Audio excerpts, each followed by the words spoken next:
Итак, дорогие друзья, мы продолжаем съемки, показываем. Вот здесь места, видите, от жилых башенных комплексов. Мы находимся в селении Уэшни. Посмотрите. А, какая красавица. Жилая башня. 4-этажная. Посмотрите, сколько там арочных проемов. Это великолепие. Посмотрите. Вот здесь еще одна 3-этажная жилая башня. И вот так башнями осыпан наш край. Селение Уэшни, Нохчичуэ. Жилые башенные комплексы. Их вот здесь остались стены.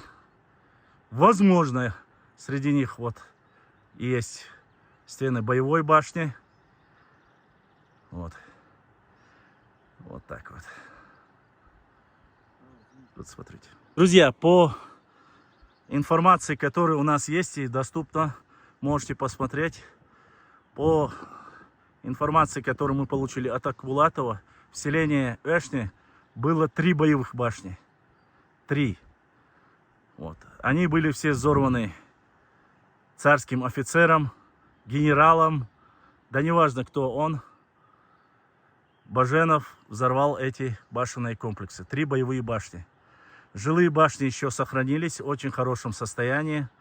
От боевых башен, как мы видим, остались только маленькие кусочки. Да, и еще хочу отметить, что именно в этом селении огромное количество петроглифов, до 20-30 петроглифов находится вот здесь. Поскольку времени у нас сейчас немножко мало, в следующий раз обязательно все их зафиксируем и подтвердим.